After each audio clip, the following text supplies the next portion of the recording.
হাবিল আবার বললেন, লাইন বাসাত্তা ইলাইয়া ইয়াদাকা লিতাকতুলানি মা আনা বিবাসিতি ইয়াদিয়া ইলাইকা লিয়াকতুলাক। ভাই, তুমি যদি আমাকে হত্যা করার জন্য হাত সামনে বাড়াও, আমি প্রতিশোধ নিব না। তুমি আমাকে হত্যা করে ফেলতে পারো, আমি তোমাকে কোনো কিছুই বলবো না। কারণ কি জানো? ইন্নী আখাফুল্লাহ রাব্বাল আলামিন, আমি তো বিশ্বজাহানের প্রতিপালক আল্লাহকে ভয় করি। তুমি আমারে মেরে ফেলবা, মেরে ফেলো, আমি প্রতিবাদ করব না। আমি তো আল্লাহকে ভয় করি। এই বিচার আল্লাহ করবেন। ইন্নী উরিদু আন তাবুআ বিইসমি ওয়া ইসমিকা ফাতাকুনা মিন আসহাবিন নার। নিশ্চয় আমি চাই আমার গুনাহ তোমার গুনাহ বোঝা নিয়ে তুমি জাহান্নামের আসামি হয়ে যাও। ওয়া যালিকা জাযাউজ জালিমিন। ও ভাই, তুমি ভালো করে জেনে রাখো, যারা জালেম তাদের প্রতিদান এটাই হয়। এই পৃথিবীতে আদম হাওয়া ছাড়া আর কোনো মানুষ নাই। পৃথিবীতে মানুষ বিস্তার করবেন তো আল্লাহ রাব্বুল আলামিন আমাদের মা হাওয়া আলাইহিস সালাতু ওয়াস সালামের গর্ভে জোড়ায় জোড়ায় সন্তান দান করতেন। একজন ছেলে একজন মেয়ে, একজন ছেলে একজন মেয়ে, এইভাবে জোড়ায় জোড়ায় সন্তান হতো। তো আদম আলাইহিস সালাতু ওয়াস সালামের শরিয়া ছিল প্রথম জন্মগ্রহণ করা ছেলের সাথে দ্বিতীয় জন্মগ্রহণ করা মেয়ে, দ্বিতীয় জন্মগ্রহণ করা মেয়ে ছেলের সাথে প্রথম জন্মগ্রহণ করা মেয়ের বিবাহ বন্ধন তারা আবদ্ধ হতো। এটা ওনার শরিয়া ছিল, কারণ পৃথিবীতে তো মানুষ বিস্তার করতে হবে। এই জন্য ওনার শরিয়া ছিল প্রথম জন্মগ্রহণ করা ছেলের সাথে দ্বিতীয় জন্মগ্রহণ করা মেয়ে, দ্বিতীয় জন্মগ্রহণ করা ছেলের সাথে প্রথম জন্মগ্রহণ করা মেয়ে বিবাহ বন্ধনে আবদ্ধ হতো। তো ঘটনাক্রমে কাবিলের সাথে যেই বোনটি জন্মগ্রহণ করেছে সে ছিল পরমা সুন্দরী, আর হাবিলের সাথে যেই বোনটি জন্মগ্রহণ করেছে সে দেখতে একটু কদাকার কালো। তাদের যখন বিবাহর বয়স হয়ে গেল, আদম আলাইহিস সালাতু ওয়াস সালাম বিবাহ করাইবেন, তখন কাবিল বলতেছে, আমার সাথে যেই বোনটি জন্মগ্রহণ করেছে সুন্দরী বোনকে আমি বিবাহ করব। আদম আলাইহিস সালাতু ওয়াস সালাম বলতেছেন, না, এটা তো শরিয়া না। শরিয়া হচ্ছে দ্বিতীয় জন্মগ্রহণ করা বোনের সাথে তোমার বিবাহ হবে। কাবিল কোনোভাবেই রাজি হয় না, বলে না, আমার সাথে যে বোনটি জন্মগ্রহণ করেছে তাকেই আমি বিবাহ করব। তো এটা সমাধান করার জন্য বলতেছে, তোমরা দুই ভাই আল্লাহর রাস্তায় কোরবানি করো। কি করো? আল্লাহর রাস্তায় কোরবানি করো। এই যে কোরবানির সূচনা দেখেন কোথা থেকে। কাবিল সে গবাদি পশু পালত, ওট দুম্বা ইত্যাদি এগুলো লালন পালন করত। আর হাবিল সে ছিল কৃষক। তো কোরবানি করবে আল্লাহর রাস্তায়। হাবিল তার যে গবাদি পশু আছে, ওট দুম্বা ভেড়া ইত্যাদি এগুলো কোরবানির জন্য প্রস্তুত করলেন। হাবিল যেহেতু কৃষক ছিল, উনি কিছু গম, কিছু ধান, কিছু শস্য ইত্যাদি এগুলো প্রস্তুত করলো। তো দুজনই কোরবানি দেওয়ার জন্য এগুলো পেশ করলো। তখনকার কোরবানি কবুল হওয়ার জন্য একটা আলামত ছিল, আকাশ থেকে আগুনের ফুলকি এসে এগুলোকে জ্বালায় পোড়াই দিত। যার কোরবানি কবুল হতো তার কোরবানির বস্তু জ্বালায় দিত। তো দুজনই কোরবানির বস্তু পেশ করলেন। আকাশ থেকে আগুনের ফুলকি এসে হাবিলের কোরবানির বস্তু জ্বালায় পোড়ায় দিছে। তখন ওনার বুঝতে আর বাকি নেই, ওনার কোরবানি আল্লাহর কাছে কবুল হয়ে গেছে। এই কথাই আল্লাহ রাব্বুল আলামিন সূরা মায়েদায় বলছেন, বিসমিল্লাহির রহমানির রহিম, إذ قربا قربانا فتقبل من أحدهما ولم يتقبل من الآخر। দুই ভাই যখন কুরবানির বস্তু তারা পেশ করলেন, তখন আকাশ থেকে একজনের কুরবানি কবুল করলেন, আরেকজনের কুরবানি কবুল হয় নাই। মুসলমান ভাইয়ের আমার, হাবিলের কুরবানি আল্লাহ কবুল করলেন, কাবিলের কুরবানি কবুল করলেন না। কাবিল সে তার ভাইকে লক্ষ্য করে বললেন, আমার কুরবানি যেহেতু কবুল হয় নাই, তোমারও আমি ছাড়ব না। সে বলল, ক্বালা লা আকতুলান্নাকি, আমি তোমারে হত্যা করব। সে বলে ফেলল, আমি তোমাকে হত্যা করব, জবাই করে ফেলব। এই যে হত্যা শুরু হয়েছে হাবিল কাবিল থেকে, কোরবানিও শুরু হয়েছে হাবিল কাবিল থেকে।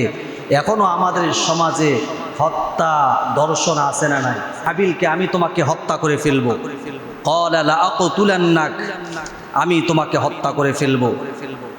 তখন হাবিল কি উত্তর দিয়েছিলেন? قال إنما يتقبل الله من المتقين।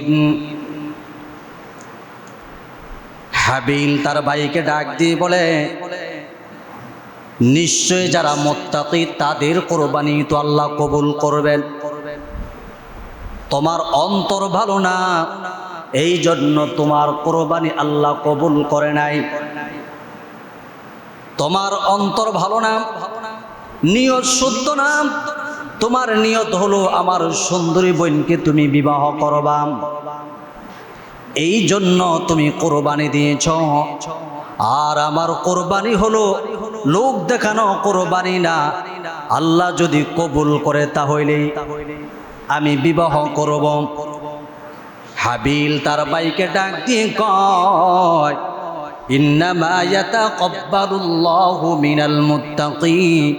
ও ভাই, যারা তাকওয়াবান, আল্লাহকে ভয় করে, আল্লাহর উদ্দেশ্যে কোরবানি করে, একমাত্র কেবলমাত্র তাদের কোরবানি আল্লাহ কবুল করে নেয়। হাবিল আবার বললেন, লাইন বাসাত্তা ইলাইয়া ইয়াদাকা লিতাকতুলানি মা আনা বিবাসিতি ইয়াদিয়া ইলাইকা লিয়াকতুলাক। ভাই, তুমি যদি আমাকে হত্যা করার জন্য হাত সামনে বাড়াও, আমি প্রতিশোধ নিব না। তুমি আমাকে হত্যা করে ফেলতে পারো, আমি তোমাকে কোনো কিছুই বলবো না। কারণ কি জানো?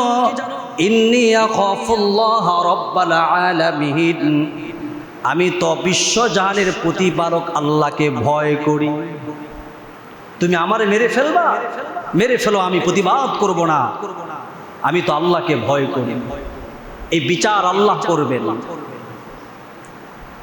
ইন্নী উরিদু আন তাবুআ বিইসমি ওয়া ইসমিকা ফাতাকুনা মিন আসহাবিন নার। নিশ্চয় আমি চাই আমার গুনাহ তোমার গুনাহ বোঝা নিয়ে তুমি জাহান্নামের আসামি হয়ে যাও। ওয়া যালিকা জাযাউজ জালিমিন। ও ভাই, তুমি ভালো করে জেনে রাখো, যারা জালেম তাদের প্রতিদান এটাই হয়। যারা অন্যায় করবে, অবিচার করবে, তাদের প্রতিদান জাহান্নাম, আল্লাহর শাস্তি তার জন্য অবধারিত। এই কথা বলে দিলেন।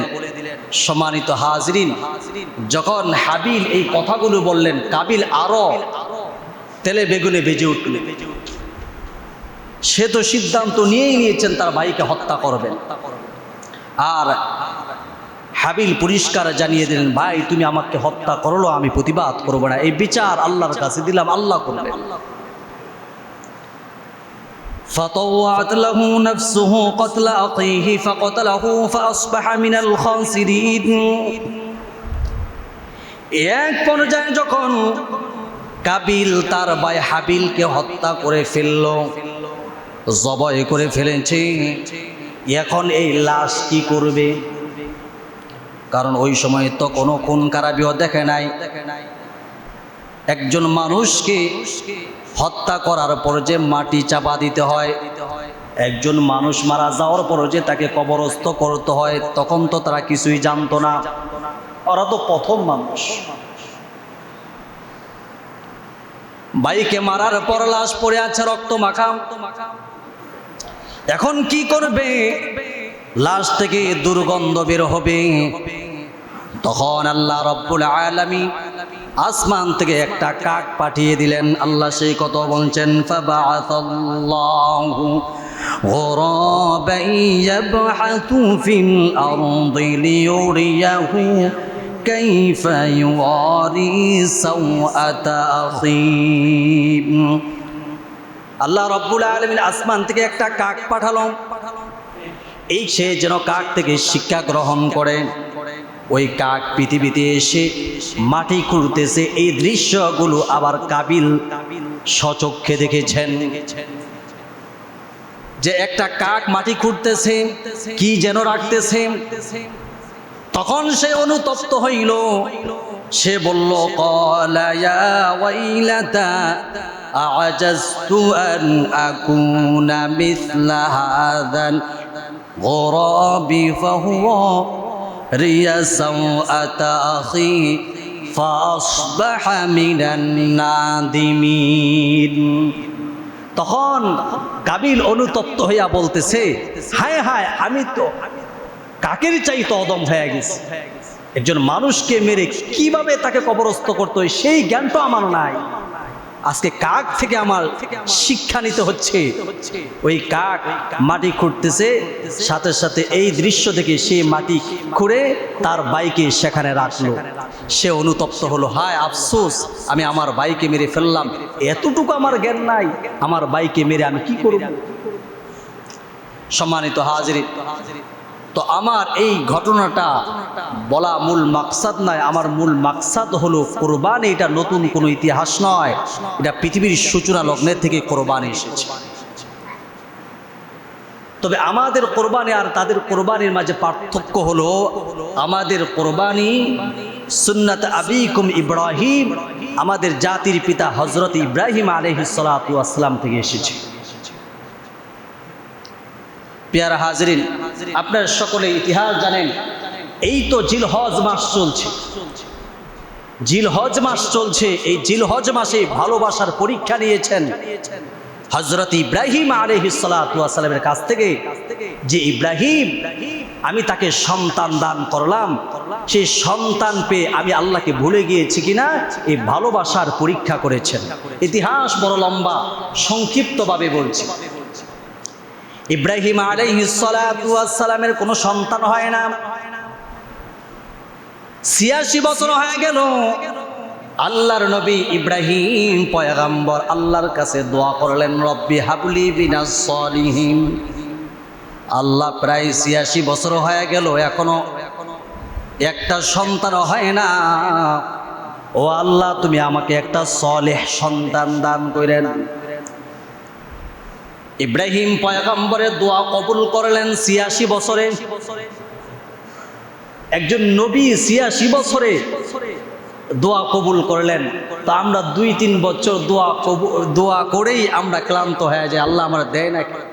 অথচ একজন জলিল কদর খলিলুল্লাহ, উনি ৮৬ বছর বয়সে ওনার দোয়া কবুল করলেন।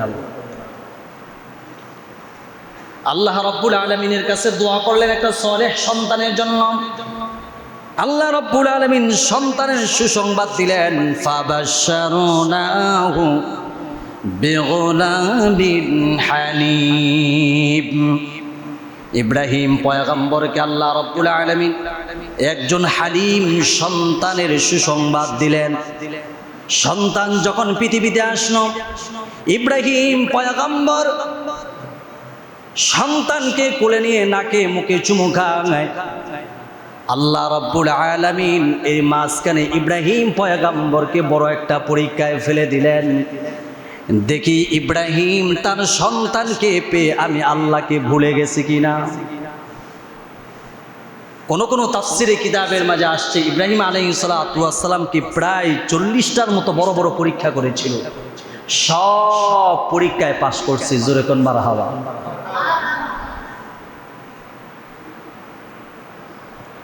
ইব্রাহিম পয়গম্বরকে আল্লাহ পরীক্ষা করতে চেয়েছেন যে দেখি আমি যে সন্তান দান করলাম এই সন্তানের ভালোবাসায় আমি আল্লাহকে ভুলে গেছি কিনা এটা পরীক্ষা করতে চাই।